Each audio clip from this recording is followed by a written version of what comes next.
Dans quelques instants, nous retrouverons le père Biagio Virgiti, prêtre corse, incardiné à Madagascar, mais actuellement à la paroisse Saint-Honoré-des-Laux à Paris. Il nous propose les commentaires de la parole de ce dimanche. Bonne écoute. Chers amis de votre radio chrétienne, bienvenue pour une nouvelle émission où nous allons commenter les lectures du 5e dimanche du temps de Pâques. Commençons sans plus tarder par la proclamation de l'Évangile. De l'Évangile de Jésus-Christ selon saint Jean. Au cours du dernier repas que Jésus prenait avec ses disciples, quand Judas fut sorti du cénacle, Jésus déclara : « Maintenant, le Fils de l'homme est glorifié, et Dieu est glorifié en lui. Si Dieu est glorifié en lui, Dieu aussi le glorifiera, et il le glorifiera bientôt. Petits enfants, c'est pour peu de temps encore que je suis avec vous. Je vous donne un commandement nouveau, c'est de vous aimer les uns les autres, comme je vous ai aimé. Vous aussi, aimez-vous les uns les autres. À ceci, tous reconnaîtront que vous êtes mes disciples, si vous avez de l'amour les uns pour les autres. »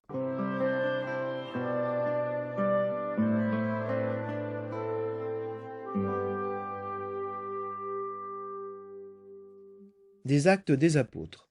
En ces jours-là, Paul et Barnabé retournèrent à Lystre, à Iconium et à Antioche de Pisidie. Ils affermissaient le courage des disciples, ils les exhortaient à persévérer dans la foi, en disant : « Il nous faut passer par bien des épreuves pour entrer dans le royaume de Dieu. » Ils désignèrent des anciens pour chacune de leurs églises, et après avoir prié et jeûné, ils confièrent au Seigneur ces hommes qui avaient mis leur foi en lui. Ils traversèrent la Pisidie et se rendirent en Pamphylie. Après avoir annoncé la parole aux gens de Pergé, ils descendirent au port d'Atalia et s'embarquèrent pour Antioche de Syrie, d'où ils étaient partis. C'est là qu'ils avaient remis à la grâce de Dieu pour l'œuvre qu'ils avaient accomplie. Une fois arrivés, ayant réuni l'Église, ils rapportèrent tout ce que Dieu avait fait avec eux, et comment il avait ouvert aux nations la porte de la foi.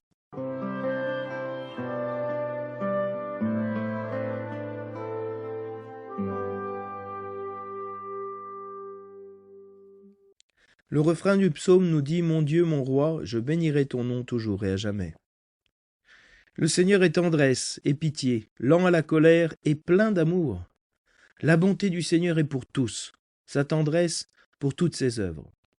Que tes œuvres, Seigneur, te rendent grâce, et que tes fidèles te bénissent. Ils diront la gloire de ton règne, ils parleront de tes exploits. Ils annonceront aux hommes tes exploits, la gloire et l'éclat de ton règne. Ton règne, un règne éternel. Ton empire, pour les âges des âges. Mon Dieu, mon roi, je bénirai ton nom toujours et à jamais.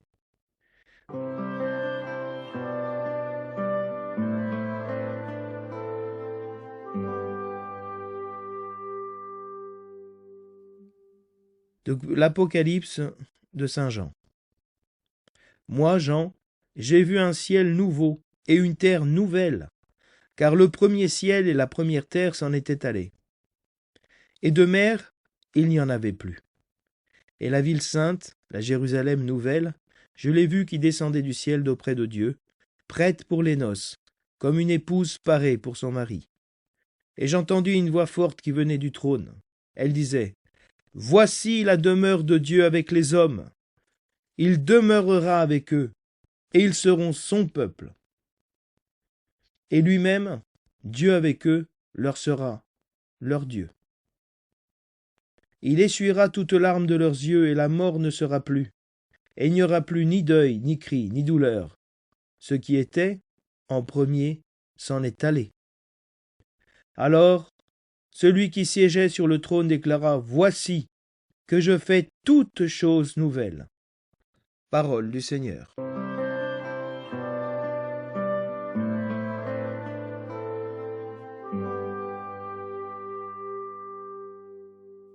Le thème de ce dimanche met en avant le commandement nouveau, celui de l'amour, mais de l'amour dans la dimension de la croix, la dimension dans laquelle le Seigneur nous a aimés. comme il nous a aimés jusqu'au bout, nous qui étions pécheurs. Et ce commandement de l'amour est un commandement absolument nouveau, parce qu'il est en train de se créer quelque chose de nouveau, qui est l'Église, corps du Christ. Beaucoup plus que la Kahal, que l'Assemblée, que l'Ecclésia de l'Ancien Testament, apparaît l'Ecclésia du Nouveau Testament, le peuple des ressuscités. Et ce commandement est la gloire de Dieu. La gloire de Dieu, c'est l'homme vivant, nous dit saint Irénée de Lyon. Et l'homme vivant, c'est celui qui aime, comme Jésus a aimé. Et c'est la gloire de Dieu que d'avoir laissé parmi les hommes le signe visible et vivant de son amour et de sa résurrection, qui est l'Église. Or, c'est vrai qu'aujourd'hui, toute l'Église, les personnes, ne sont pas forcément signes de cet amour. Mais c'est un chemin que Dieu ouvre. Comme il ouvre le chemin de l'amour et de la persévérance dans la foi aux premières communautés chrétiennes, où nous voyons Paul et Barnabé envoyés vers les premières communautés donc de Lystre, Iconium, Antioche de Pisidie, Pergée, Antioche de Syrie, où vraiment il va réconforter les frères, ils vont réconforter les frères pour rentrer dans les épreuves qui sont nécessaires pour rentrer dans le royaume de Dieu. Et cette œuvre que Dieu est en train d'accomplir, c'est l'Église. C'est la communauté des frères qui s'aiment d'un amour nouveau, un amour qui n'était jamais apparu jusqu'ici, de donner sa vie pour ses frères, donner sa vie pour ses amis. C'est-à-dire la porte de la foi. La foi est cette relation avec Dieu, incarnée dans la relation avec les frères. Alors, le psaume dira, mon Dieu, mon roi, je bénirai ton nom toujours et à jamais. Pourquoi? Parce que tu nous donnes cet amour. Toi qui es tendre, tendresse, toi qui es pitié, toi qui es plein d'amour, lent à la colère, plein de bonté et de tendresse pour toutes tes œuvres. Tes œuvres te rendent grâce. Plus qu'elles te rendent grâce en te remerciant, elles te rendent gloire. Et rendre gloire à Dieu, c'est manifester l'amour qu'il a mis en nous et que nous donnons à nos frères, à tous les hommes, à toute la création. Alors on peut parler des exploits du Seigneur, parce qu'ils sont manifestes aux hommes, à travers la communauté des croyants qui s'aiment. L'Église primitive criait, voyez comme ils s'aiment, voyez comment on peut aimer au-delà de la mort, au-delà des défauts de l'autre, en se laissant crucifier par lui, en rentrant dans pas mal d'épreuves, bien des épreuves, pour entrer dans le royaume de Dieu, dans cette stature de l'homme nouveau, qu'est Jésus-Christ qui vit en nous. Alors son règne est éternel et on peut l'annoncer à tous les hommes, son empire pour les âges des âges. Voilà pourquoi l'Apocalypse nous parle d'une terre nouvelle, d'un ciel nouveau, d'une création nouvelle, où il n'y a plus de mort, il n'y a plus de mer, image de la mort, puisque le peuple d'Israël n'était pas un peuple de marins. Le Seigneur a fait un ciel et une terre nouvelle, une réalité complètement neuve, une Jérusalem, une ville sainte qui est nouvelle, un lieu où habite le Seigneur, où Dieu habite dans son peuple. Et il nous prépare aux noces de l'agneau. Et donc, la demeure de Dieu parmi les hommes, c'est la communauté chrétienne où Dieu habite. Et comme Dieu habite en nous, nous sommes à lui, nous sommes un, comme nous disait l'Évangile dimanche dernier. Nous sommes une seule réalité avec lui. Dieu en nous et nous en Dieu. Dieu est notre Dieu et nous sommes son peuple. Et comme il est notre Dieu et nous sommes son peuple, il essuie les larmes de nos yeux. Il n'y a plus de mort, il n'y a plus de mer, plus de deuil, plus de cris, plus de douleur. Tout ce qui était avant, le premier homme, le péché s'en est allé. Nous sommes libérés de la mort pour toujours.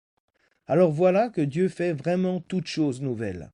Une nouveauté absolue, un commandement nouveau, une réalité nouvelle, l'Église nouvelle du ressuscité.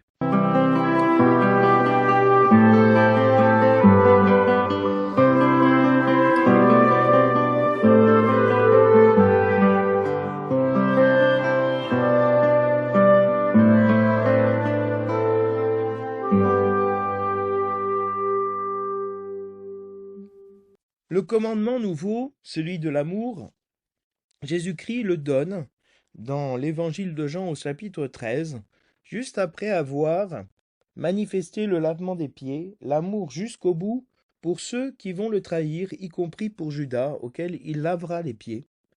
Et donc c'est dans ce contexte de trahison, dans ce contexte où Judas sort après avoir pris la bouchée, c'est-à-dire la partie la meilleure que le père de famille réservait dans le Seder pascal, dans ce rite de la Pâque familiale juive, qu'il réservait pour l'enfant bien-aimé, celui qu'il préférait. Il donne le meilleur. Et donc, quand Jésus-Christ donne le meilleur de lui-même pour sauver Judas qui le trahit, Judas qui est image d'Israël qui va trahir Jésus-Christ, du peuple élu qui va rejeter son sauveur, qui va faire tant de mal à son peuple, avec les improptères le vendredi saint, tiré d'un des petits prophètes, il dit mon peuple, quel mal t'ai-je fait? En quoi t'ai-je contristé? Réponds-moi. Hein. Tu m'as préparé la croix, tu m'as préparé la mort, tu m'as livré. Et moi, j'ai répondu avec amour, avec le pardon, avec la paix. Et donc, lors de ce dernier repas, de cette dernière scène, le Seigneur se donne complètement à ses disciples et aussi à celui qui le trahit. Et la gloire de Dieu, c'est de donner sa vie pour ceux qu'il aime. Et il a aimé Judas. Et Dieu a été glorifié dans ce Fils qui a aimé jusqu'au bout. Et si Dieu est glorifié en lui, Dieu va le glorifier encore plus à travers la résurrection. Et il le glorifiera bientôt. Pourquoi? Parce que 3 jours plus tard, il ressuscitera.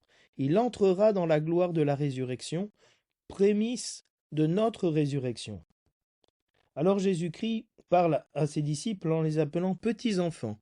Pourquoi dit-il petits enfants? J'ai été éclairé à ce sujet par le père Hippolyte Zondanella, qui est avec moi à la paroisse de Saint-Honoré-des-Laux, et qui rappelait que les petits enfants sont ceux qui sont rentrés dans la terre promise lors de l'Exode. Après avoir passé dans le désert, que la génération qui est sortie d'Égypte soit morte dans le désert, ce sont les petits enfants. Petits dans le sens pas grand-père, petit-fils, pardon, mais dans le sens des enfants petits. Celui qui se fait petit comme ses petits-enfants rentrera dans le royaume des cieux. Et donc, on a retrouvé cette mention de petits-enfants lorsque Jésus-Christ ressuscité dans l'évangile de Jean apparaît au bord du lac de Génézareth et leur demande, petits-enfants, auriez-vous quelque chose à manger? Seul Jésus-Christ les appelle petits-enfants.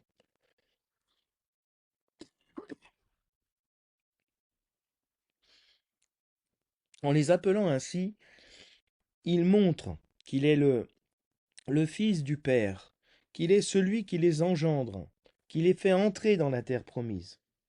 Alors c'est pour peu de temps que Jésus-Christ est avec eux, parce que il va être livré dans la nuit.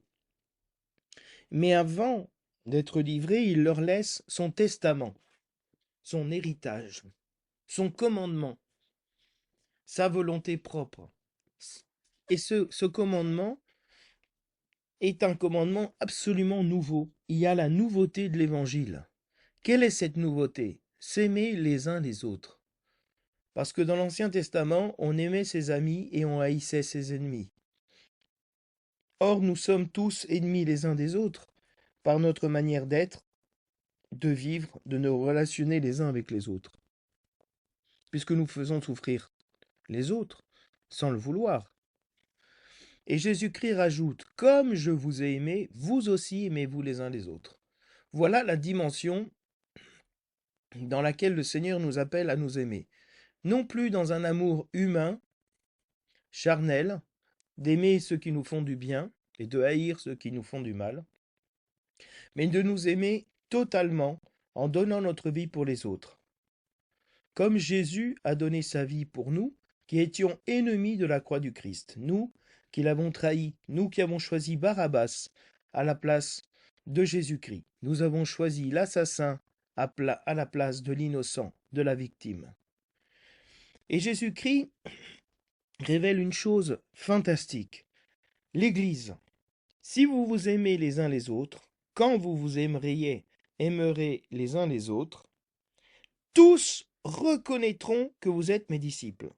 Tous verront, croiront que vous êtes les disciples de Jésus, les disciples de celui qui nous a aimés jusqu'à livrer sa vie pour nous. Donc quel est le signe que Dieu laisse à son Église pour que les hommes croient? Un signe qui ne présuppose pas la foi chez les personnes, un signe qui va appeler tous les hommes à la foi, à reconnaître que Jésus est le Sauveur, que Jésus est celui qui est le seul à nous aimer dans cette dimension, la dimension de la croix. De la même manière que lorsque je serai élevé, dit Jésus, j'attirerai tous les hommes à moi. Lorsqu'il est élevé sur la croix, qu'il rentre dans les persécutions dont parle la première lecture, les épreuves, dans l'injustice, le peuple, en aimant ses ennemis, en aimant ses bourreaux, en priant pour ses persécuteurs, révèle un amour qui vient du ciel, qui descend du ciel, qui n'est pas humain. Et donc, si cet amour descend, c'est qu'il habite et demeure parmi nous. Et c'est ce qu'on trouve dans la deuxième lecture lorsqu'on parle du fait que la demeure de Dieu parmi les hommes, c'est l'Église, que Dieu fera toutes choses nouvelles, ce commandement absolument nouveau.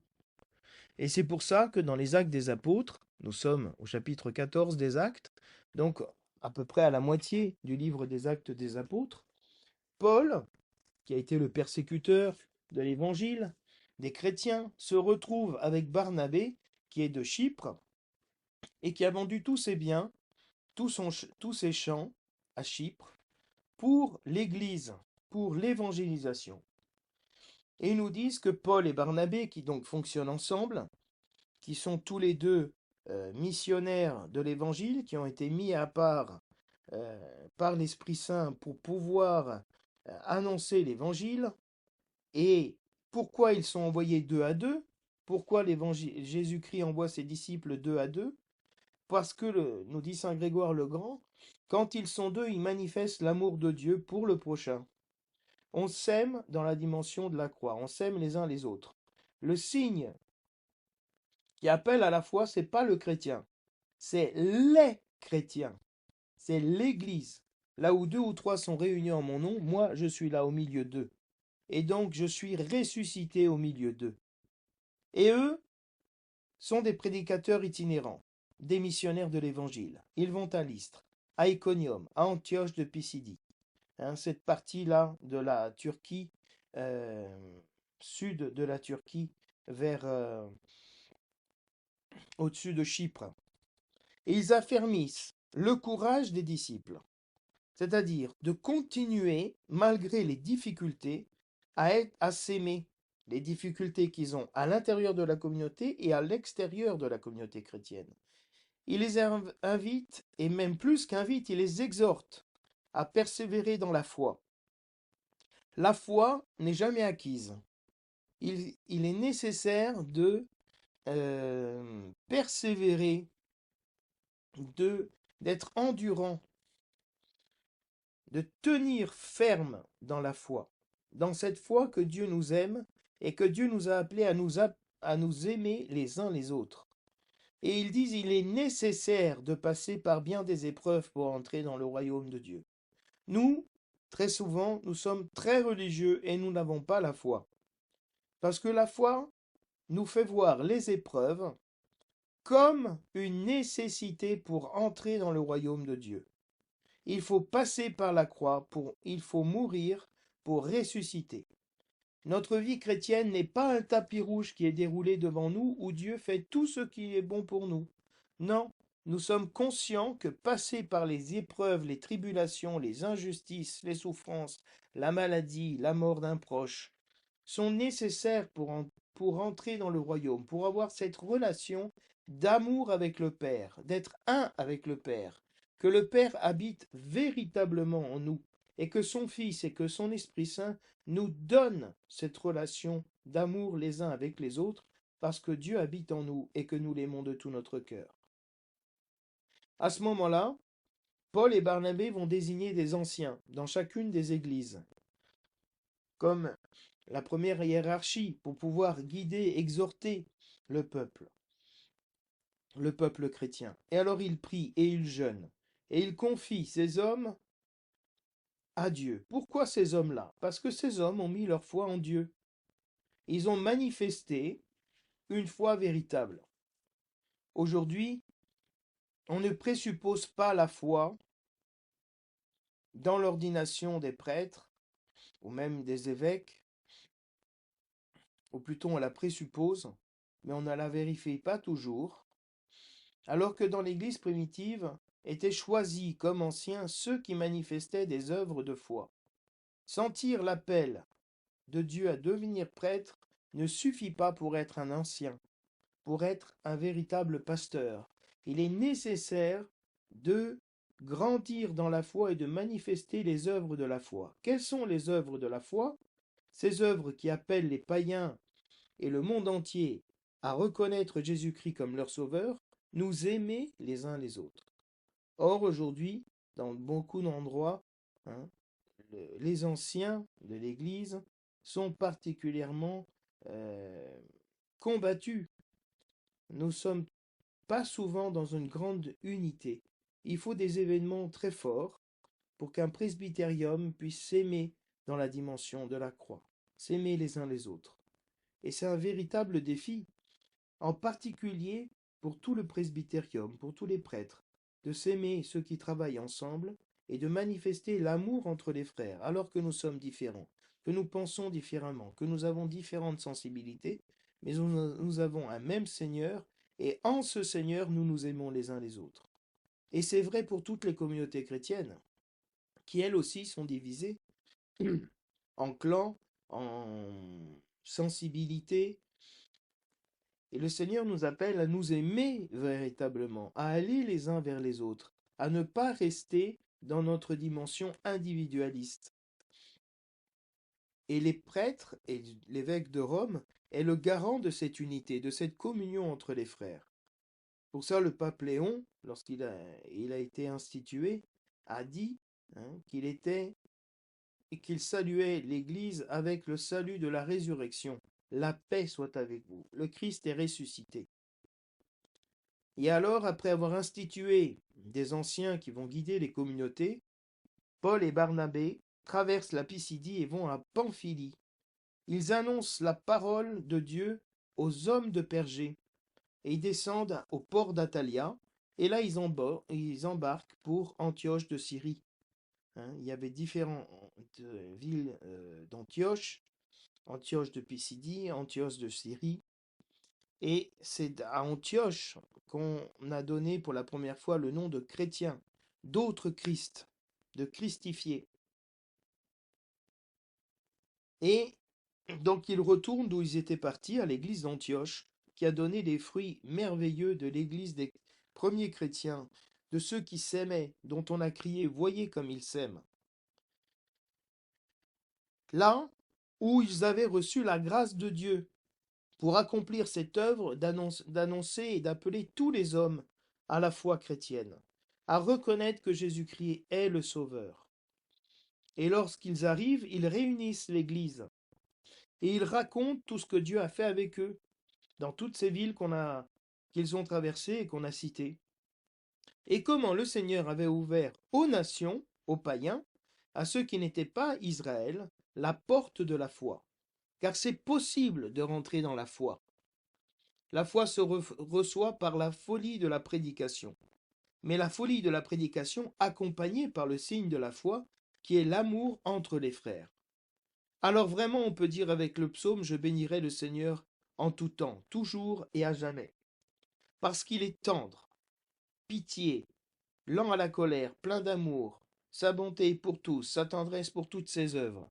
C'est la nature de Dieu qui se révèle à Moïse dans le Sinaï en disant, hein, je suis le Dieu de tendresse, de pitié, lent à la colère, plein d'amour, de bonté, de miséricorde. Et le psaume reprend ce titre de Dieu, parce que c'est la nature de Dieu. Et il veut donner cette nature à toute l'Église, à tous les chrétiens, pour s'aimer dans cette dimension.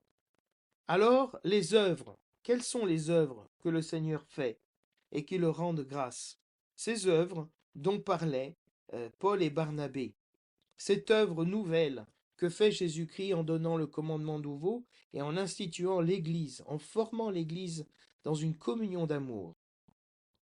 Tous nous pourrons rendre gloire à Dieu, rendre grâce à Dieu d'avoir été choisis pour former l'Église et de dire la gloire qu'est le règne de Dieu.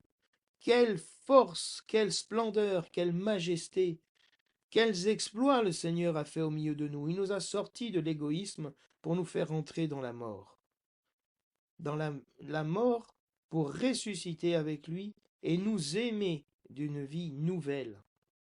Alors on peut annoncer aux hommes, à tous les hommes, à toutes les nations, la porte de la foi, les exploits que Dieu a faits, et proclamer, annoncer l'éclat, la gloire du règne de Dieu qui vient avec l'Église, un règne éternel, un empire pour les âges des âges.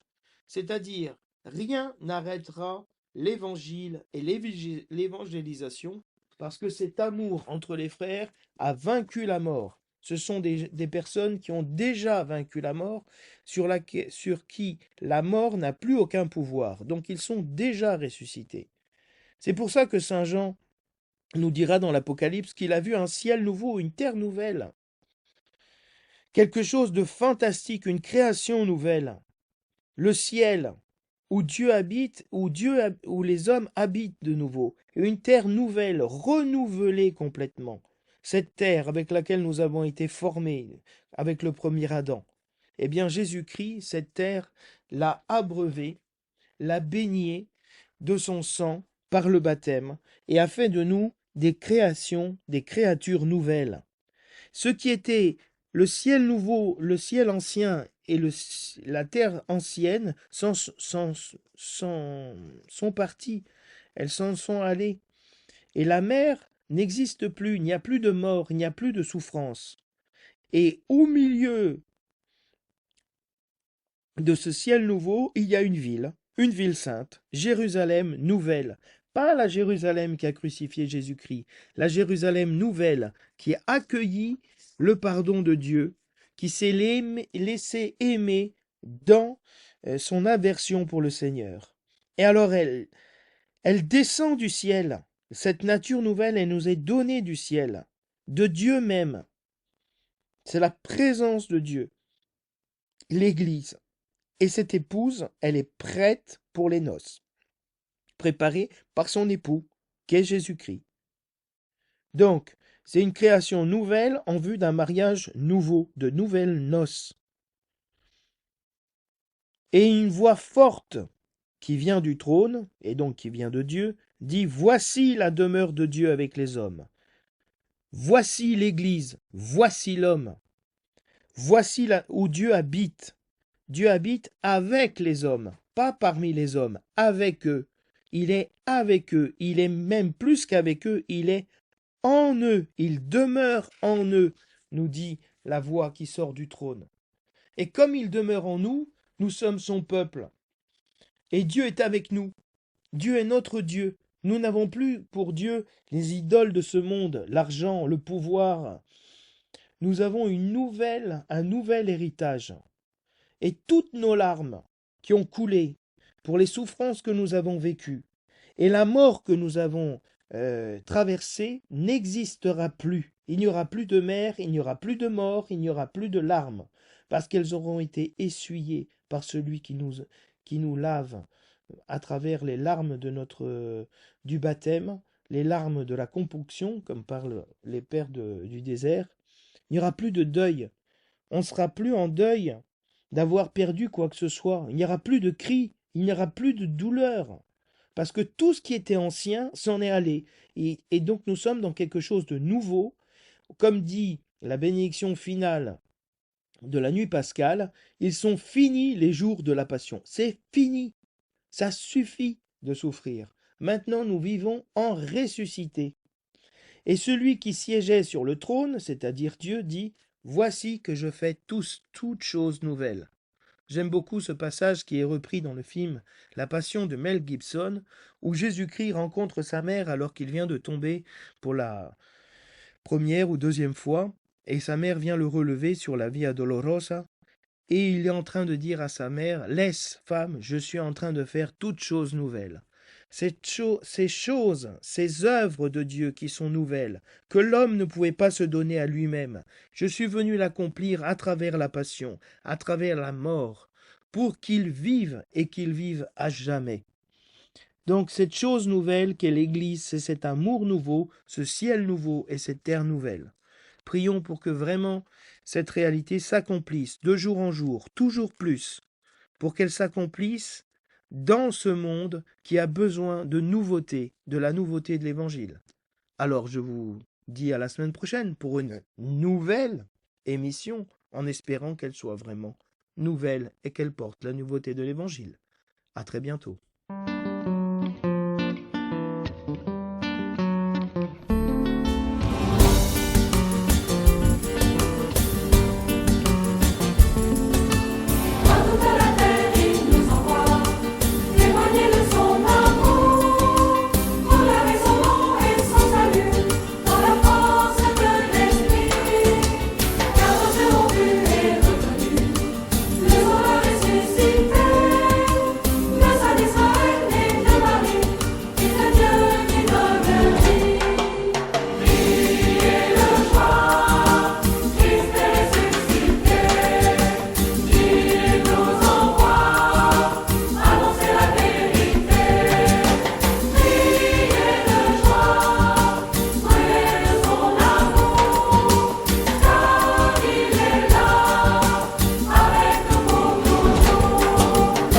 Sa vie donnée, son sang versé, il a racheté nos vies.